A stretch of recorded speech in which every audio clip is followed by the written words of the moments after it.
Hello again, Michael Ware with the Iowa Firearms Coalition. I have Warren Wethington, Sheriff Warren Wethington from Cedar County. He's one of our IFC board members, in full disclosure. In an earlier video, we talked a little bit about, how do I put this, a corruption problem or a corruption instance that was in law enforcement. And Sheriff Wethington had some direct experience with that, and he was eventually shown to have taken a very good, very high moral road. And it would be great for him to tell us that story so we could learn a little bit about it. We live in an era now, it seems like, where law enforcement is under a really serious microscope, and sometimes for good reason and many times for reasons that I think are clouded. And so when we have an opportunity to show somebody that says, no, I understand what's right and what's wrong and the nature of what constitutes right and wrong, and I'm going to act in righteousness every opportunity I can, we're glad to push that forward. Can you tell us a little bit about this story, Warren? Well, there was a state trooper in the area that had a long history of issues.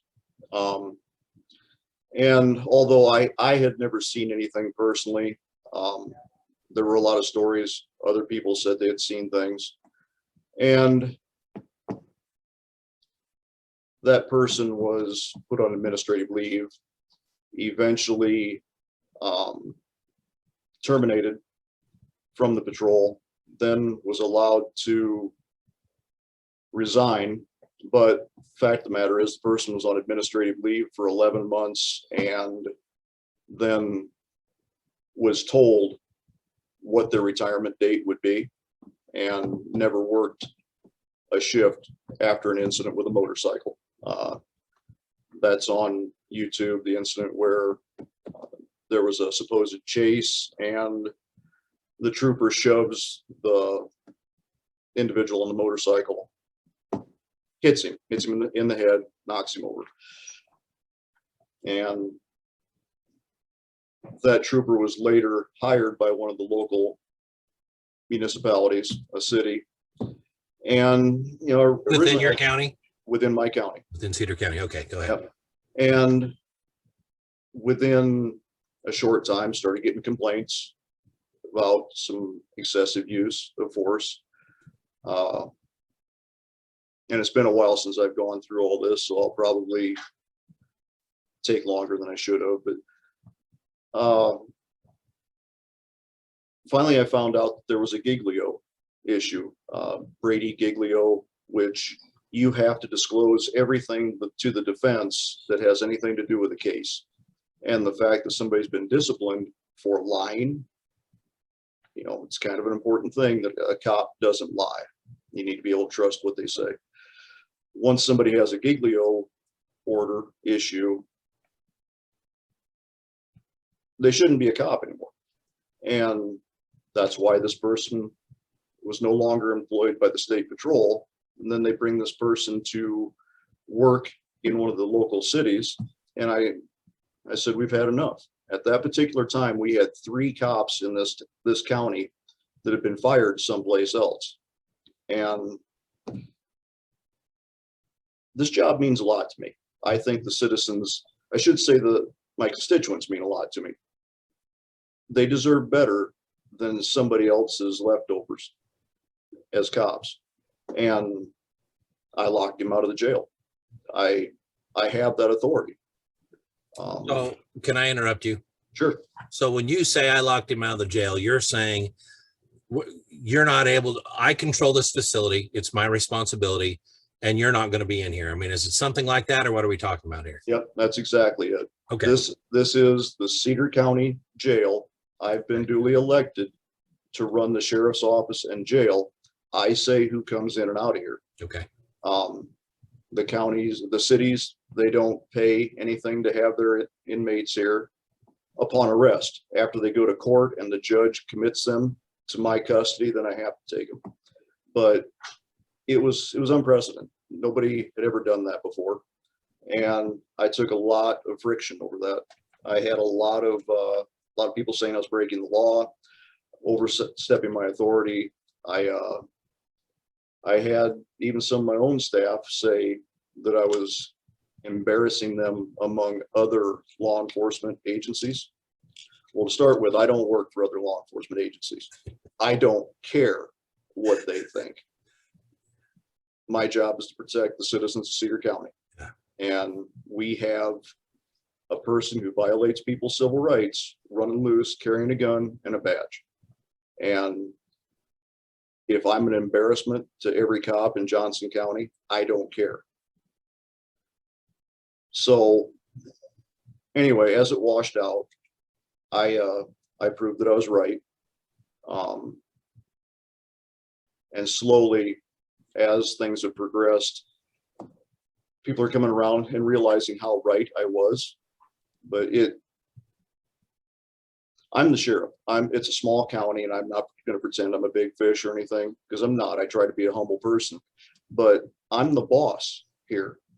And what I had to go through to get rid of a bad cop, when there was a written report that he lied on and video of him assaulting a US citizen, the hoops I had to jump through, the criticism I took, and the hell I had to raise to get that video released. It's truly amazing. I couldn't expect a 3 to 5 year street cop to step up to the plate and tell somebody that he's seen something wrong. Yeah. It was that hard. I was about ready to walk away. I know. Well, I had conversations with you at the time, and not about this. I mean, it's obvious. I mean, you were never divulging any information, and you're not the kind of person that ever could or would. But I could tell in some of our conversations that you were in a tough place to be. It's very hard to do your job and do right by everybody, all while taking the brunt of it to boot. I mean, so I have some small understanding of that, and I appreciate you having the strength to persevere, because not everybody does. So thank you for that. Well, I appreciate it. And there were some other issues that, you know, the wife of that state trooper was the chair of the board of supervisors at the time, and don't think that didn't come into play. Yeah. But, you know, we as cops, and like I said in the other video, we're peace officers. We're not law enforcement officers. We have got to stop worrying about what other agencies, what other cops, people think of us, and go back to our roots of who we work for, who we're here to protect. I'm proud of what I am and what I do, and that's because of the way I do it. These people that are coming out there with a badge and a gun, and I am the law, and I'm 2 steps above you, we have got to weed these people out. I'm with you on that. It's a very hard thing to do. It's a very hard thing to think about. And there are some basic things that I think that can come from a conversation like this. In full disclosure, my children are adopted. God built our family through other means. And I remember a sage bit of advice. Our adoption agent ended up being our adoption attorney, very learned person. And this person basically said, before you say or do anything, because adoption was pretty unfamiliar with our family, not a lot of people knew much about it. None of our family had been adopted, so it was kind of a foreign concept. This person sat us down and said, before you say or do anything, ask yourself how this honors a birth parent's decision to adopt out to you. And I thought about that for the longest time, and I made a lasting impression on me. And I've warped that or morphed that a little bit now into whom do you seek to serve by what you say or what you do? And that's a question that I ask myself, unfortunately, not often enough, because I still manage to step in it from time to time. But the honest to goodness truth is, Sheriff Wethington, Warren, that I ask myself that a lot, and I encourage others to do that too.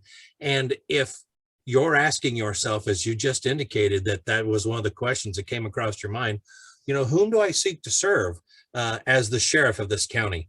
What are my mandates? What are my responsibilities? And oh, by the way, who am I responsible to for my actions in this place, in this time, with this county and you answer those things appropriately, I think that it makes those actions that you took a little bit more clear and probably a little easier. My problem with it is I don't think that we're asking that question often enough in law enforcement. And I certainly don't think we're asking that question often enough in our society, in our culture. I really wish that we did. I think we'd be in a lot better spot if those were the kinds of things we thought about routinely. Yeah, it's not an us against them mentality. You know, there are good people that do stupid things, you know, and there's people that there's people that need to go to jail. There's people that you can work with them, point out their shortcomings. Mm-hmm. You know, 10% of the population screw things up for everybody, you know, and cops are a cross section of the population. There's 10% of the population that we just be better off without, and there's 10% of the cops we'd be better off without. And unfortunately, that 10% is the one everybody sees. Yeah. I want to circle back to something real quick before we wrap up that you didn't mention, but I think that people might benefit from knowing. You were singled out and given an award for your stance and for your actions standing up against corruption in the law enforcement and the justice realm. Would you be willing to talk with us a little bit about that? Yeah, it was pretty unexpected, but it came along at a very good time.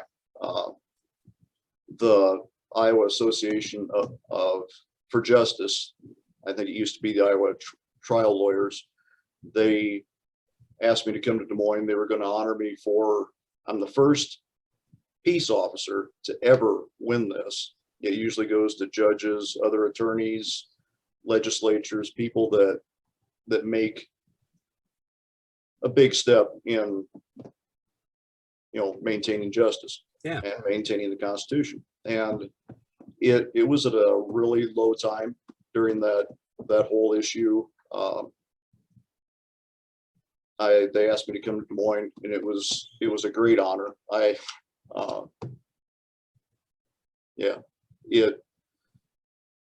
going to tell you something that a lot of peace officers would not admit to. Everybody likes to make fun of defense attorneys, but there is nobody that does more to protect the Constitution than a defense attorney. I like to refer to them as the game wardens to make sure that we cops aren't out poaching. They are the ones that, yeah, they're looking for mistakes. Their defendants may be guilty of sin, but they're the ones making sure everything is done correctly and their civil rights and the Constitution wasn't violated. And the local VFW actually nominated me for an award too. So yeah, I was really proud of that. Well, thank you. We don't hear about those things often enough. We don't see those things often enough, and we sure don't. Well, I'm sure that there are many, many people watching this, a lot of them in law enforcement that are in the justice system that understand what we're talking about. Too few probably get the accolades for acting on things like this. I wish they did so that it became a little bit more popular, but I'm glad that you were awarded. Well, what was the name of the award? What specifically was it? I don't remember what it was. It's over here. Special recognition reward. Okay. Yeah. Well, as the first peace officer, law enforcement officer, is the first officer to be bestowed that in the state of Iowa, from us to you, thank you very much. I'm glad that you took that stance, and it was a very principled stance, and that's becoming more rare. So thank you for that. You're welcome. That's just the way I'm wired. If there's any young cops out there watching this, please listen to what I'm trying to tell you. Be a peace officer. Try to build relationships. You know, there's people that need to go to jail. That's the way it is. But don't be the hammer that always comes in and things are going to go your way. You need to work with people. You need to build relationships. These people in the long run are going to help you when you need it. All right, then. Any final rabbits we should chase? Probably won't think of anything till we're done recording, so. Fair enough. All right. Again, Sheriff Wethington, Cedar County, Iowa. Thank you very much. We appreciate you again, your principled stance and your work. Thank you for all that. Even I'm through tough times and good ones. Thank you very much. Well, thank you for everything IFC does. Join IFC, folks. Thank you again.